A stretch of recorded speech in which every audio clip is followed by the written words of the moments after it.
Yes, please, please. Come in. Why don't you take a seat over there on the couch?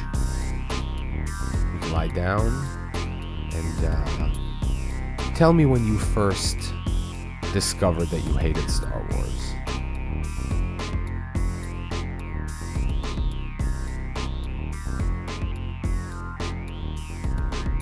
Yes, my friends.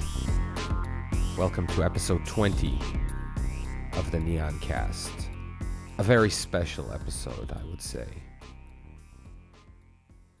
Something I'd like to call Star Wars therapy. Because the core essence of this episode is going to be the review of the Han Solo movie. Solo, a Star Wars story. Is anybody actually calling it that? Or is everybody just saying the Han Solo movie? But yeah, a review of that movie, which I saw. I mean, it's now Monday. It's Memorial Day weekend. I saw it Friday. It's been a few days. And so this might not be as detailed a review maybe as I sometimes do. But that, again, I said is just going to be the core seed of this episode, which, as I said, I call Star Wars therapy, because Han Solo is doing really poorly. I mean, it's doing kind of like Justice League, not in terms necessarily of comparable figures, although sort of. And they also both have a sort of similar behind the scenes issues, but also in the sense that this was supposed to be easy money. I mean, on paper, if you're a movie executive, I would say this movie was easy money. Even on paper, if you were me or other people, you might have seen this coming. This idea of continually trying to get blood from a stone, water from a stone. Is it water from a stone or blood from a stone? I know Moses tapped a stone with his staff and the water came out, but I think the saying is blood from a stone. Anyway, you're trying to get liquid out of a stone of some sort. Squeezing too much out of the existing material. And also, I don't know that Han Solo is a popular character, no doubt, but unlike James Bond, another very popular character, Han Solo is a clearly defined actor and character in the same way that Indiana Jones is, or even major superheroes, Superman, Batman, Spider-Man, do not have definitive actor roles. I mean, maybe they do now. I mean, not necessarily now, but I mean, like Iron Man, Captain America, Thor have definitive, Wolverine have definitive actors who you associate with that character. But, in 10, 15, 20 years, somebody else is going to play Iron Man, maybe do it better. Maybe somebody's going to come along and do like a Christopher Nolan style Iron Man trilogy that's darker and more sober and a different kind of feel, and then that Iron Man is all of a sudden going to be, mentioned right along with Robert Downey Jr. in the same way that you would, mention maybe two different Batman actors that you might have liked, Michael Keaton and Christian Bale, say, for instance. But Han Solo, because of, the way the original trilogy survives, was so intricately tied into not only Harrison Ford, but into the very limited scope of what we knew of Han Solo. We liked specific Han Solo quotes and specific things that Han Solo did, but not necessarily in a way where it's hard for me to compare, but again, let's go back to say Iron Man. There's Iron Man's suit and the different things that it does. is something that always keeps you wanting more. Like, ooh, I wonder what upgrades he might do to his suit in the next movie or whatever. And that also pays off. I mean, his suit goes through multiple evolutions. There are multiple instances in which he does special things, like in Iron Man 3 with all of his different suits. And then you got your Hulkbuster armor in Age of Ultron, that kind of stuff. Han Solo, how much more Han Soloing do we really need? I mean, what is it that Han Solo does? He's dashing, whatever. He's a good pilot, I guess. He's a smuggler, blah, blah, blah. But, like, we got our trilogy of Han Solo. Then we got, the close to his story in The Force Awakens. Do we really need a lot more of Han Solo, especially if it's not Harrison Ford? So what we're looking for is the abstract traits of the Han Solo character in scenarios that we haven't seen before. And is there really a lot to mine from that? Like, is that well deep enough to draw from to make an entire movie about Han Solo? So, I mean, I'm here to tell you that the answer is no. Although, a lot of casual fans, I would say, and even not so casual fans, are enjoying it. I guess it really depends on what you're looking for. But, and this is a big but, there's not not enough of you out there. I said this about Justice League as well. I said, I'm sorry to the people who love this, but there are not enough of you. And it just, the numbers don't lie.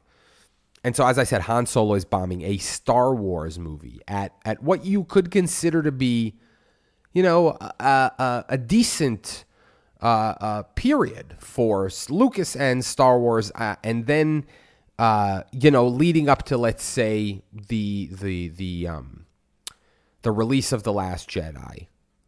Star Wars was riding pretty high. A lot of people loved The Force Awakens. A lot of people loved Rogue One. It didn't make that same amount of money, but I don't think that was ever the intention. It suffered a little bit from sort of behind the scenes stuff. But again, I keep saying this. This has happened in the past too. I think that because of the internet now, we're more exposed to the behind the scenes and like the making of the sausage. And so maybe sometimes things look worse than they are, but they did have to bring in someone else to re-edit the ending, and there was a lot of plot points, threads, I don't know, visuals that we all saw in the promos, and they did not make it into the movie, and not because it was like a deliberate decision, because they kind of changed direction.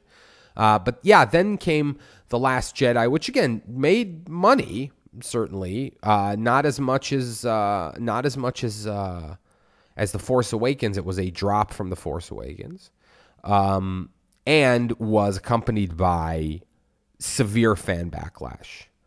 A lot of people didn't like it, and the firing of Colin Trevorrow and not rehiring, but like bringing back J.J. Abrams to make Episode 9 to me feels like somewhat of an acknowledgement that they need to right the ship, which makes me still curious about Episode 9. But I was going to say that this whole idea now of me doing a little bit of a post-mortem about Star Wars involved me rewatching The Last Jedi last night.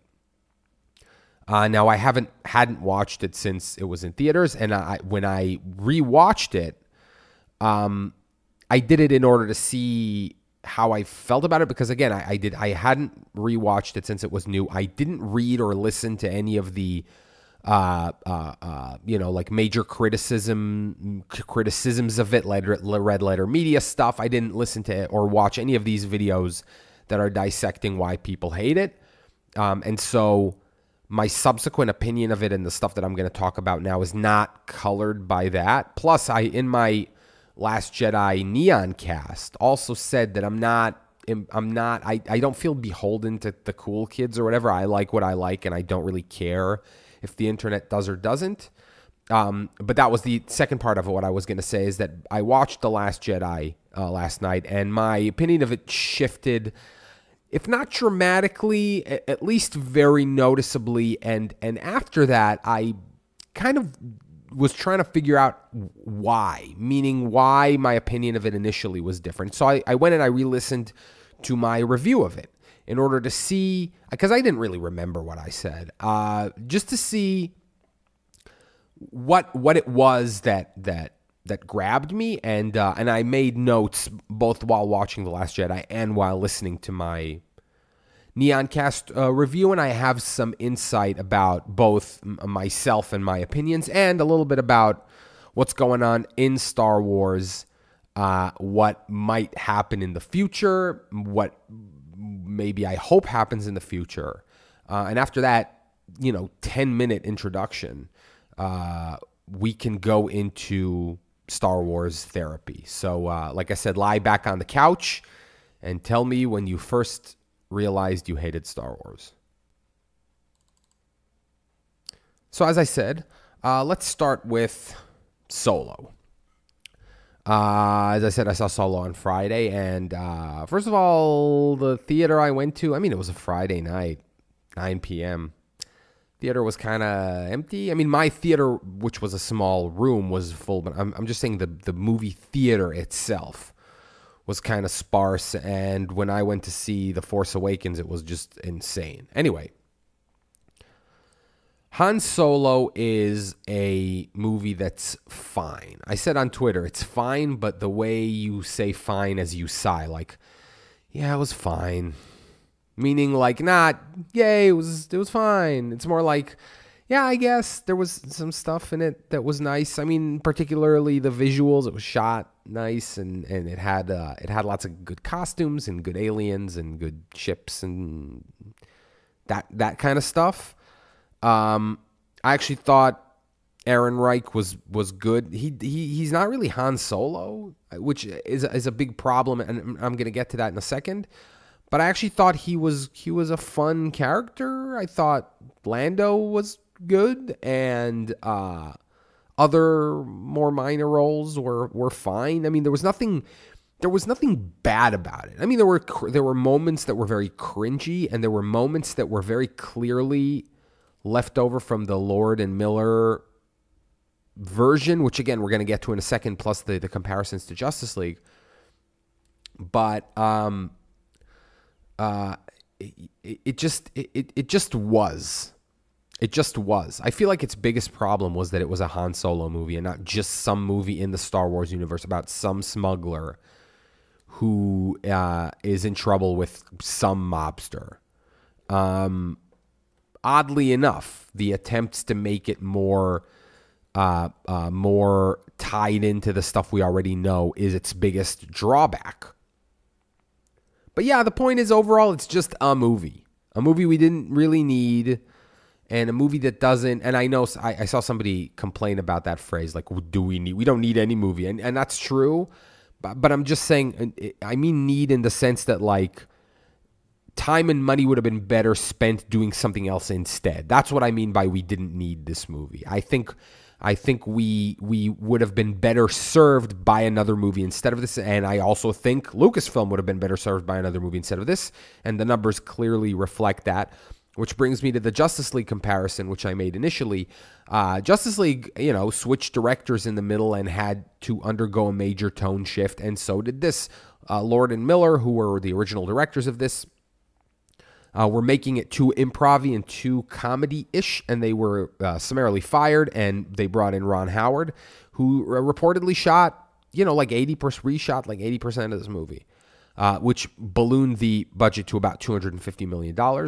And that is only about half what the studio spends on a movie because they usually double the budget in terms of marketing, which again happened in Justice League because they had to do reshoots and they had to bring a new director. And then there was that whole Henry Cavill mustache controversy, which really showed. And, in some parts, the fact that Solo went through that same kind of production problem also does show. There's a few scenes that are clearly too goofy and comedic to fit in with what this version feels like, and creates kind of these bizarre moments where you're like, wow, this doesn't feel like the character that I watched right up until this point.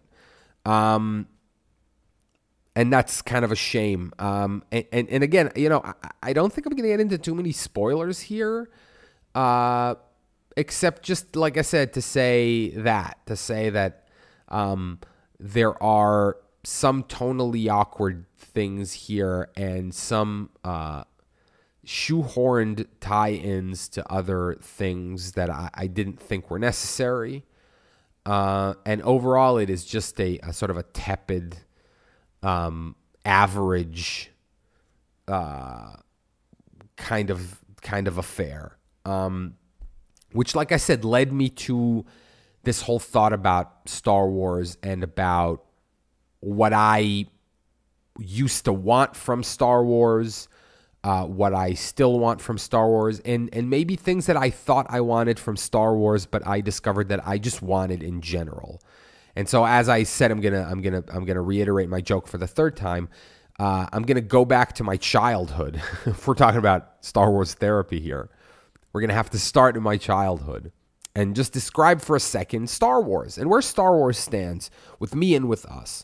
Star Wars, I was introduced to Star Wars by my father when I was very young, and I think the place it occupied in my life is sort of similar to the place it occupied in culture, which is that it was this it was an unprecedented look into a fantastical space adventure universe that really felt like it was a real place.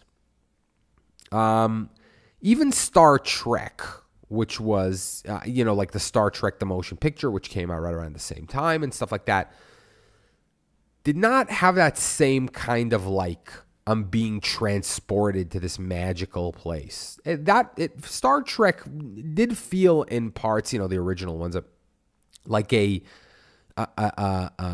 interesting view into our own future. But Star Wars was this totally other place. It wasn't Earth, and it didn't operate under Earth rules, and it didn't operate under our kind of logic.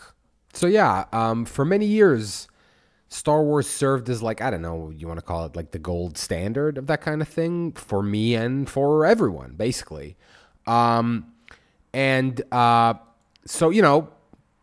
my childhood, blah, blah, blah, Star Wars. And then came the special editions in the 90s. I saw them all in the theater, and I remember really loving them for two reasons.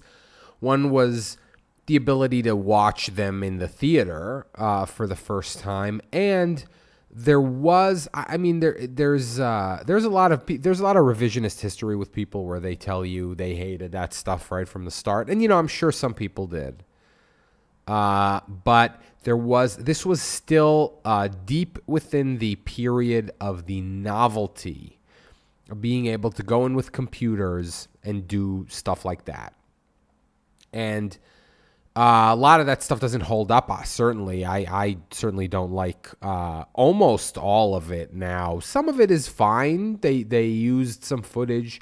I think some small touches are not bad. A little bit of the polish in certain areas, I think actually works well. But and then came the prequels, which again I seem to remember enjoying at the time. It's a little hard for me to get into my head back then. I mean, we are talking almost 20 years at this point, for one.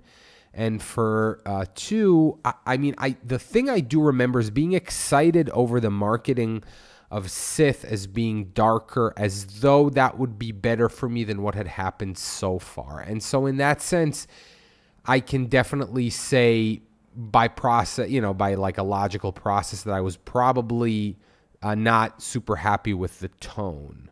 But yeah, basically I grew to dislike them. I grew to hate the idea that there was no way to put your hands on like the original unaltered trilogy. And around 2009, 2010 is also when I discovered Red Letter Media, and they kind of gave a voice to what I had basically been feeling up to that point. The Plinkett reviews of the Star Wars prequels kind of crystallized everything that at that point I hated about them but didn't know how to articulate. I've grown more articulate in my ability to describe and identify and describe things that I both like and dislike about movies than I, like 10 years ago, I didn't really have a lot of that. And yeah, like stuff like watching Red Letter Media and starting to watch more sort of videos analyzing movies kind of helped me sort of develop my own ability to do that. And so basically those years right up until the time that Disney bought Lucasfilm and maybe a year or two after that. So like I would say like anywhere in between like 2009 and 2013 or 14 is where my relationship with Star Wars was at its lowest. And I think, again, not just me, I think my experiences with Star Wars, I think as a casual plus fan, I would call it, are pretty close to what sort of society as a whole, because I think I fall within kind of like the average range. I'm a bigger Star Wars fan than your random on the street person who enjoys a Star Wars movie, but I was only ever a fan of the movies. I didn't read any extended universe stuff. I didn't read any comics. I didn't know the names of every character that you see in every shot, but I also really, really loved the movies, knew a lot about them, watched them a lot, could quote them, and yes, maybe knew a little bit about the extended universe or things that aren't explicitly said in the movies but are shown in the movies. And so, yeah, around those years was when fan trust in the brand was probably at its lowest point. Especially after Disney bought it, because people assumed that Disney was going to just wring it out for every dollar it's worth and just throw it in the garbage. We also need to remember where we were in 2012 with regards to the MCU. I don't remember if Disney owned Marvel at that point. I probably should have Googled this before I got into this topic. I'm not gonna right now because I gotta throw myself under the bus for not doing it. But even if Disney did own Marvel at that point, which I think maybe it did, the MCU was still in a sort of hit and miss. I mean, the Avengers did come out in 2012, but it wasn't where it was now in terms of us being very confident that brand is in the right hands and is heading in a good direction. And so people were scared that it was just going to become this kind of watered down crap. But then they started sending messages, and I've said this before in previous Neoncasts and also on Twitter and in other venues. They started broadcasting or sending signals to the fan base that this was actually going to be a good thing. One of the initial things that they did was to just trash all of Lucas's ideas for this a subsequent sequel trilogy and just decide to go about it their own way.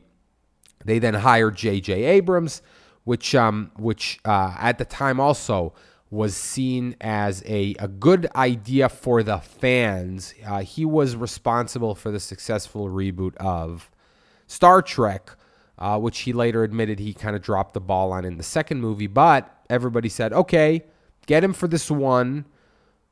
Let him reboot the brand and then move on and we could do our own thing. And because of how he rebooted Star Trek, people thought he would also be good for Star Wars, which he was, but we'll get to that in a second. But it wasn't just JJ. They did stuff like say they were going to shoot it on 35 millimeter. They brought in like Lawrence Kasdan. They brought in the original trio, Mark Hamill and Harrison Ford and Carrie Fisher. But it wasn't going to be about them. They were going to they were going to do a pass the baton kind of thing, which again, Star Trek tried to do in Generations, but they smartly did it more cleverly here. But again, we're getting to that. But the point was that leading up to the release of The Force Awakens, slowly fan enthusiasm in the brand was restored. And a lot of that had to do with, again, the signals they were sending about the break from what had happened with the prequels. The idea that they were going to shoot these for real. They were going to go out on location. They were going to build animatronics and sets, which they did. And I think a lot of people saw those things and said, oh, we're finally going to get like the kind of Star Wars that we've been wanting for a long time. And we got it. I feel like with The Force Awakens, and look, before I get into this, I got to reiterate that this is the way I feel personally. And I'm going to also make the comment at some point that the thing that's interesting to me about what Disney has been doing with Star Wars right now is that there have emerged these like subgroups of fans. And it is strange that, the people who like or dislike the prequels do so as a whole. But these Disney Star Wars movies seem to have their fans, like each of the four, seem to have a very distinct groups. There's certainly overlap. And some people like all of them and some people like some of them. But there seems to be people who think each of them are their favorites and like maybe don't even like maybe any of the other ones. Not like one or two. And so that kind of dynamic is weird and might play into what I think they might need to do. But again, we're going to get to that. And so, yeah, Force Awakens, I thought was the thing that I needed. I needed something that was, a brand reboot that showed that the brand was back on the right path. And therefore, I didn't mind that a lot of it was sort of rehashy, as though here is a start to a new story that kind of echoes the start to the previous story. It's become kind of a joke to laugh about how, it's like poetry, it rhymes. But in this case, you could actually make that case, in a pretty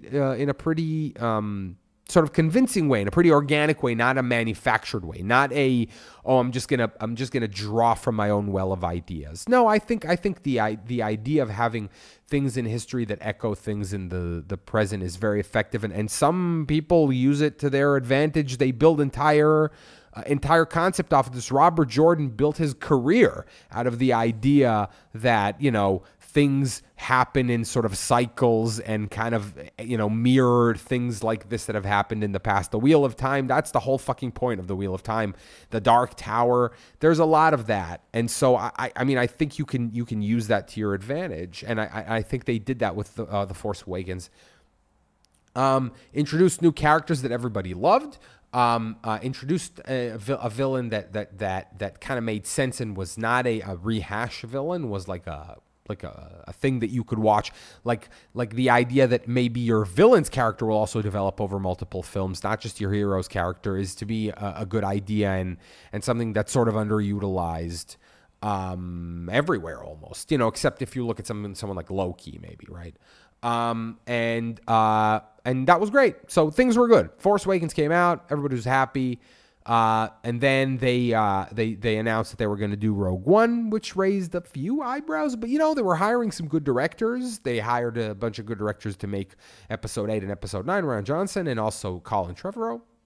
They were like, here's people who made like an indie movie and let's put them in charge of a thing, which again, I still think is a really good strategy for mining for talent and has produced some amazing results. I mean, particularly recently with both Infinity War and Ragnarok, which are again movies who come from directors who did small stuff and were given like were taken a chance on for like the big time and really shown, I think, in both cases.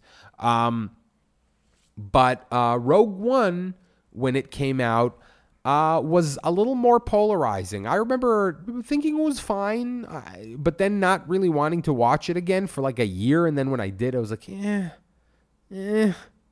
I wasn't too big of a fan. Like the things I enjoyed about it didn't didn't hold up. I mean, look, I think it's in the same way that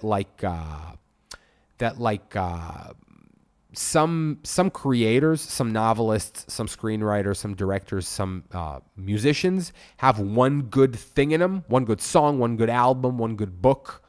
I think movies, sometimes there are movies that have one good watch in them. You watch them the first time, you're like, wow, that was great and fun.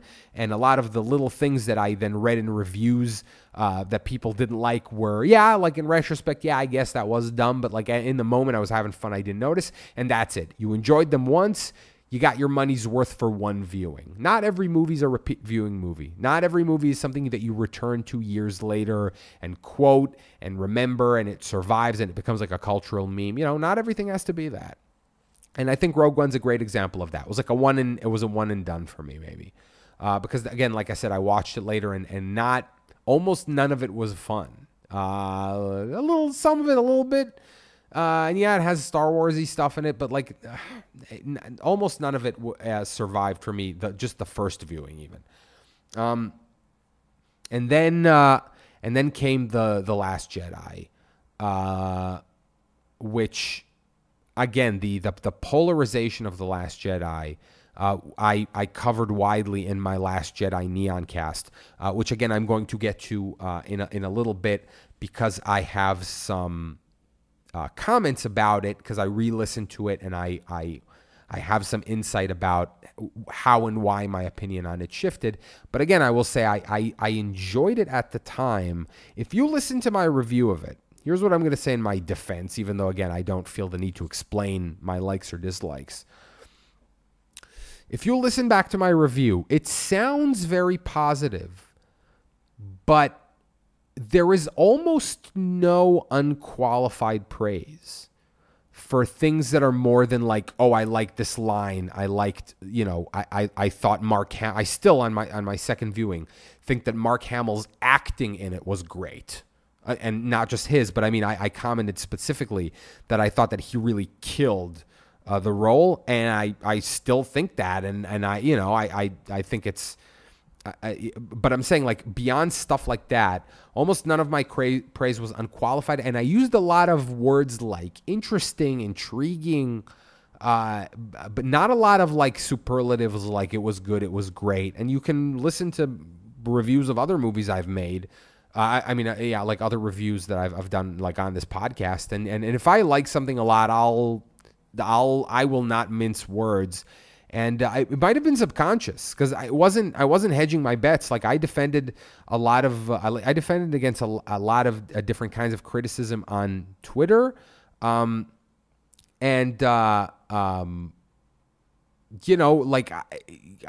I still, there's still things about it that I see complaints about that I don't necessarily share, but yeah, in the same way that Rogue One, like I said, maybe lasted once.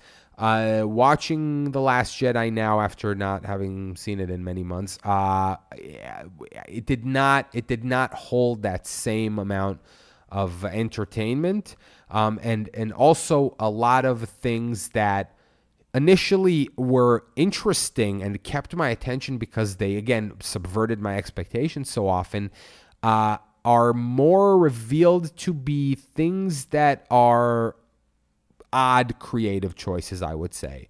And then after the Last Jedi, because again, like I said, we're going to get to The Last Jedi in a second. I just want to go through the chronology a little. And now with Han Solo, which, as we know, went through like a Justice League type problem where Lord and Miller were making it funny and improv-y, and then they fired them during production and brought in Ron Howard, who reshot nearly the entire movie and tonally shifted it back to something a little more mainstream, ballooning the budget, and it's probably going to be the first Star Wars movie to lose money. That's what it's kind of looking like. Way underperforming even sort of the pessimistic predictions. And so now we're in a weird situation. We're in a weird situation in terms of fan faith in the brand because, like I said, there are people who still like these movies. The Last Jedi made $220 million opening weekend after The Force Awakens made $247, which is, again, a monster number, and Rogue One made 155, I think, something like that, which again was within the, I think, I'm kind of reiterating the stuff I said in the beginning, but I'm just doing this to set the stage. There are diminishing returns on both the legacy front and the side front. Because again, The Last Jedi made less than Force Awakens, and Solo made less than Rogue One. I'm comparing apples to apples here, not apples to oranges. And Episode 9 is going to be a serious test for Lucasfilm, for Kathleen Kennedy, to see if they can right the ship, because the ship is not right. There's no way to sell that all is right in Lucasland now. There's no way I can believe that. I mean, they were clearly, I think, happy with what Rian Johnson did, because otherwise, why would they have given him? Why would they have given him an additional trilogy to make? But also, I mean, I don't get it, because so many fans were not happy at all with where this went. And I mean, I will say that I'm still interested. There's so few elements that you can use to predict what will happen in the next one, that I'm just really curious to see what they're going to do. And like I said, they brought back J.J. Abrams, which again to me means that they're worried, I think, and they feel like he has the ability to bring people back on board, and maybe they're going to do some kind of weird retcon. Are they going to do time travel? I don't know. I threw out an idea to a friend of mine the other day that maybe they'll do a long time jump, like years and years time jump or something like that, and then show you what happened like in flashback. But I really don't know. And so basically we're in a really bizarre, like I'm back to being in a kind of a low place in terms of how I feel about Star Wars and my fan faith in it. And I think a big reason for that is beyond the fact that, again, there's diminishing returns on the quality of these movies, and also in terms of what they're choosing to do, because I thought Han Solo was a totally stupid idea, and now they're talking about doing Boba Fett, which is even dumber, and maybe a Obi-Wan, which, again, stop doing these. These are not good ideas. This is not a good idea of what to do. Is, again, like I said, that blood, water, or either blood or water from a stone, or maybe both. They're trying to get both blood and water from their stone. And, unlike Marvel or DC, Star Wars is kind of homogenous unless you go way outside the box, and they do not seem willing to do that. And like I said, I was very happy that Lucasfilm was sending this message of like, oh, we're we're on the side of the fans here, and I'm starting to feel like that was a legitimately just a marketing ploy. Which is really disheartening and disappointing. And on the other hand, Marvel, they feel like they're moving in the exact opposite direction. They're starting to do things that are clearly for the fans, but in a loving way, not in a capitalize on this way and throw references and stuff that you don't know. Like, we're going to treat these characters that you love and you grew up with the same love and dedication that you feel towards them. And so then you come back with something that's, I guess technically fan service, but not in a pejorative way. I mean, Infinity War was full of fan service, but the service was good. It wasn't done to cover up a lack of effort or substance. That was the effort and the substance, was in delivering what the fans wanted in a good way. And because, as I said on Twitter, that itch is being scratched by Marvel, it's a lot easier to look and see the cracks and the flaws in what's going on with Star Wars right now. And you got to say to them, you got to step up your game. There's a new kid on the block, and they're putting out better Star Wars than you. The Guardians of the Galaxy stuff is more Star Wars than Star Wars these days. And Infinity War was very Star Wars. We were jumping around planets, and we were seeing different aliens, and there was magic, and there was technology. It's giving us the Star Wars that we want, and Star Wars is not. And so they really gotta figure out their shit. And on that note, I just wanted to revisit, to go back to what I was saying about revisiting The Last Jedi. And to talk a little about my review of it, and to say that, again, I said this a few minutes ago a little bit, that if you listen to my review, you will hear that it is framed very positively, but there isn't a lot of there isn't a lot of praise for everything. There's praise for moments and praises for things, and I still liked some of the stuff in it, which I'm going to get to in a second. I'm not going to do a detailed breakdown of this. I'm just gonna briefly tell you how I felt about this movie the second time around. The main thing that I didn't like about it was the silliness of some of the humor.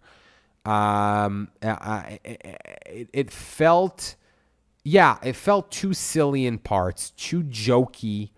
And also, I mean, and also the story, the moral of the story, I thought was really a good idea. The message, like the main message of the story is failure, right? What happens with failure and how we learn from failure. And I thought that Yoda's quote about failure is perhaps the single best thing about this entire movie, and something that I actually think could be an Empire Strikes Back level Yoda quote. Something about, he says like, failure, the best teacher is, something like that. I think that's a remarkably good Yoda quote.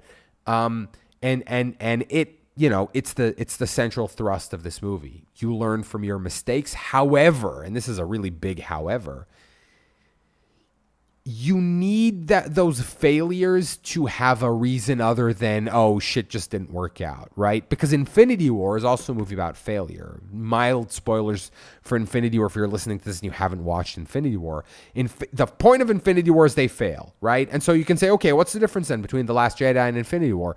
In both movies, our heroes tried a bunch of stuff. It didn't work out, and now they're essentially on the losing side. You're right, but here's the difference. Infinity War, our heroes lost because the villain was too strong. The villain was too strong, and they either underestimated him or were not prepared for him, or did things that were the result of their character flaws. But essentially, he won their direct conflict. He was better than they were. In The Last Jedi, the failures occur because the characters get unlucky and make dumb mistakes. A big part of why everything fails is a parking violation, is because they park on the beach at Canto Bight where they're not supposed to. That's a really, I don't understand why they thought that was a good idea story-wise, why they couldn't even contrive of a better reason for their failure than, oh, we parked on the beach and even someone told them they shouldn't do it and they ignored him. I don't know. That to me is not a character flaw to say, oh, it was because of their character flaws. Because, because Star-Lord, his character flaw, quote unquote, is he loved Gamora. And when he found out that Thanos killed her, it didn't matter that there was a plan to do. He could not think straight at that moment and he fucked up their plan. That's not the same as saying like, oh, Finn just parked his car on the beach and didn't give a shit. That's not a thing that like a character then has to learn from and grow. Also, I would say a character flaw that's the result of their love dying is more consequential than a character flaw resulting from somebody not caring enough. But yeah, going back again to my Last Jedi review, I said three things. I said that I liked three things that this movie did, and I don't think any of those three were wrong. But I just think that I no longer have the same kind of hope that I did that they would do something good with this. The three things I said were this: that the plot was coherent, that the characters all developed, and that it set an interesting stage for the next movie, okay? Now, whether or not the plot was dumb, which, again, I'm saying now, yes, it was, there was a coherent plot. They were chasing it was more coherent than like Justice League. The plot here was they were chasing them to kill them. They had to disable the tracker. That didn't work. They went down to the planet and they fought. And there was a plot that moved and you knew what was happening, and things led to things, even though they didn't, the whole Canto Bight thing ended up literally not mattering at all. Which, again, I'm going to get back to in a second. The characters all developed. I still think that's true, aside maybe for, Poe Dameron, although, the point is that in the end, he was supposed to learn that sometimes blowing up shit is not the only answer, and that sometimes you need to defer to authority, that other people maybe know what to do. But, again, we're going to get to that in a second, because I think that's one of the things I liked least about this movie upon my viewing of it yesterday. But yeah, I still think all the characters developed in a certain way, maybe in a way you didn't like, but they did develop. They did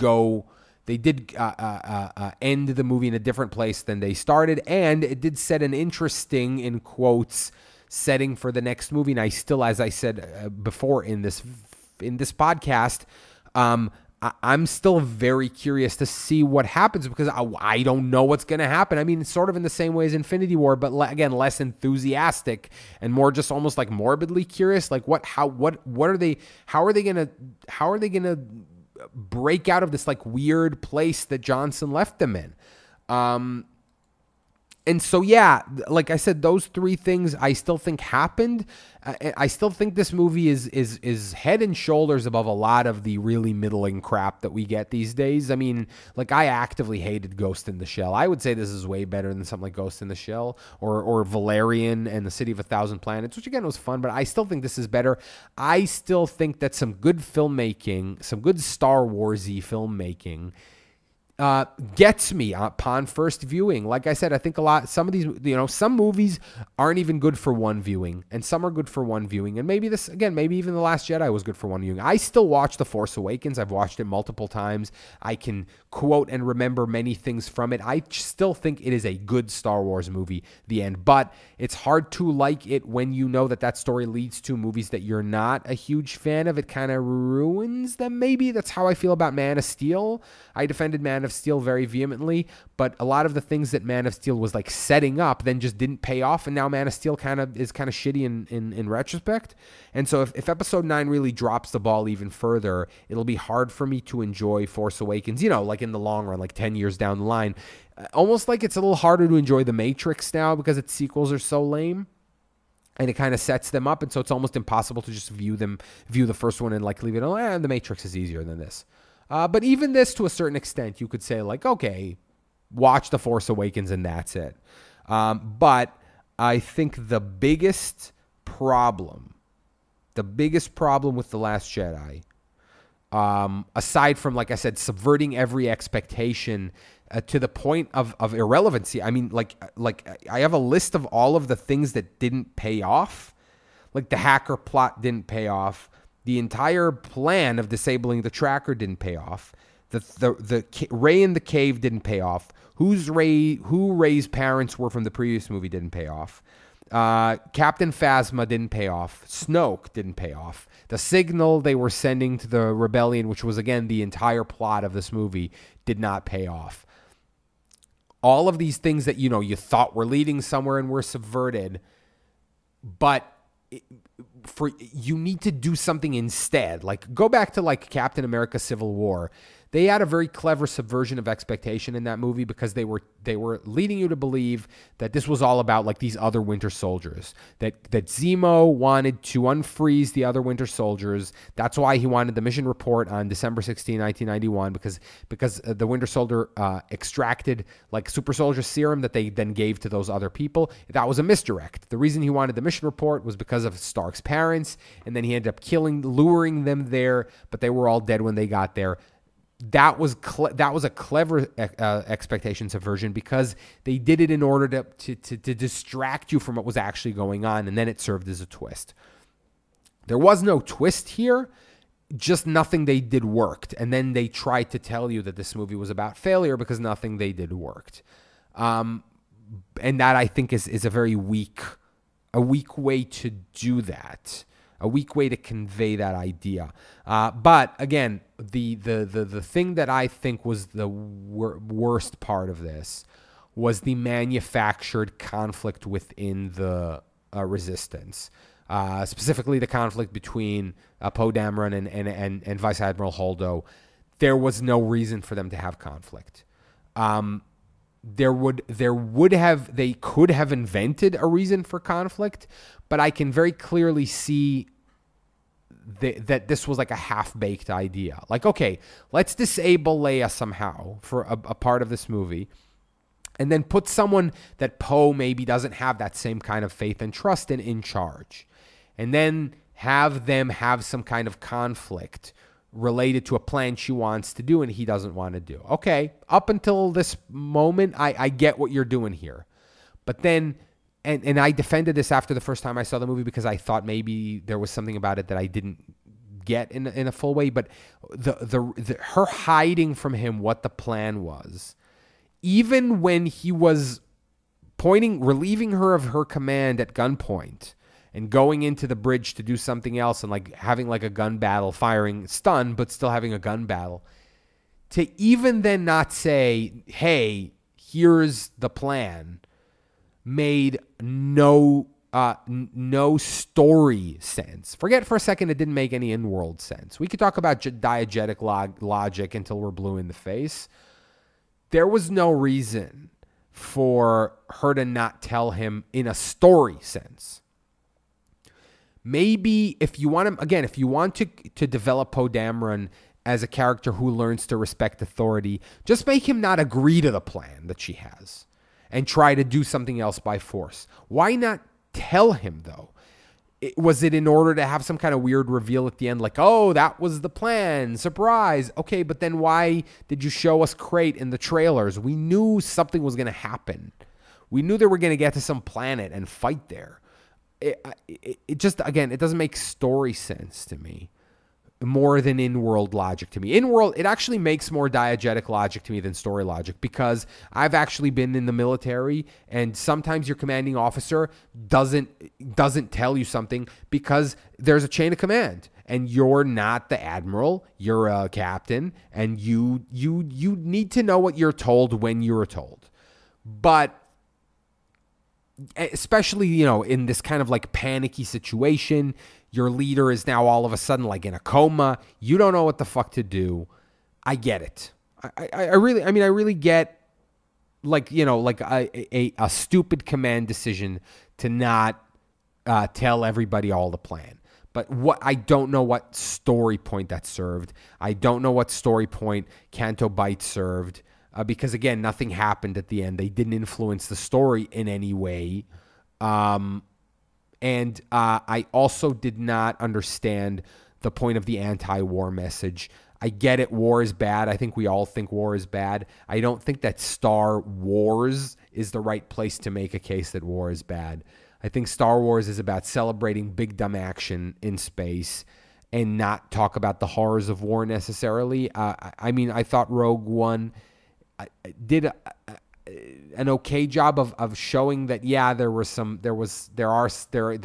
uncomfortable stuff happening here in this war, but I don't know if the death merchants are making money off both sides is really kind of a strong point to be making in a Star Wars movie. And so, like I said, Star Wars therapy. So here's the diagnosis. The diagnosis right now, the prognosis is not positive. The outlook is not good. I'm back to not being excited about or really too interested in Star Wars.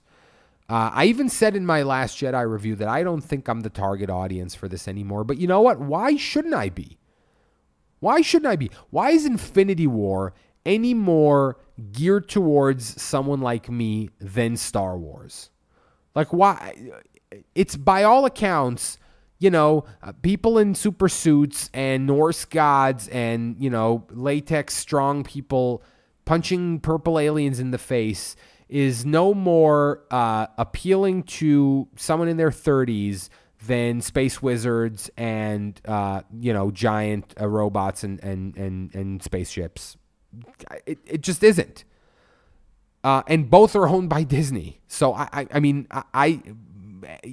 was out there singing the praises of Kathleen Kennedy for years. And she does deserve a lot of credit for being one of the best Hollywood producers of all time.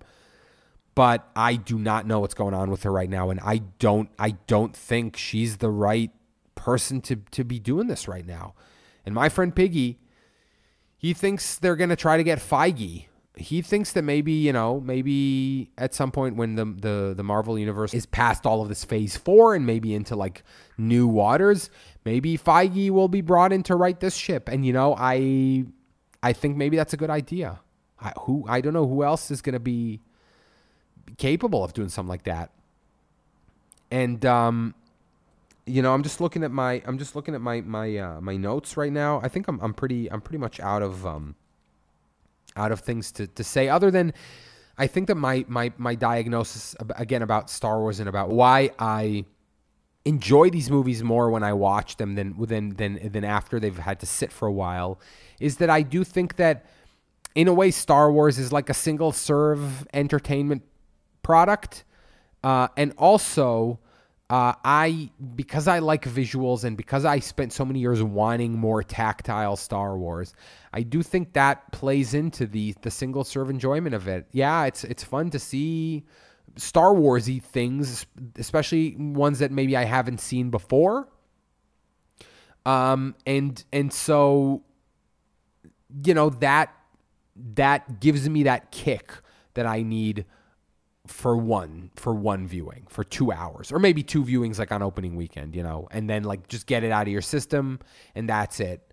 And maybe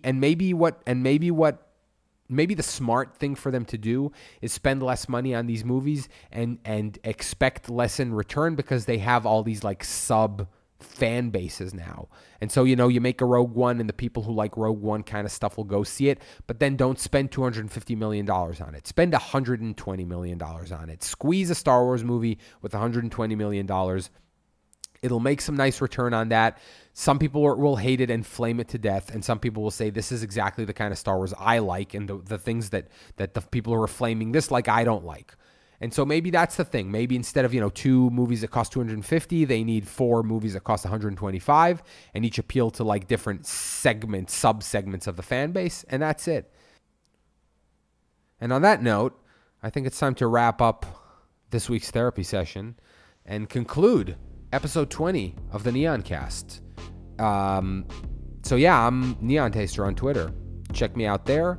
The podcast's Twitter account is @Neoncast.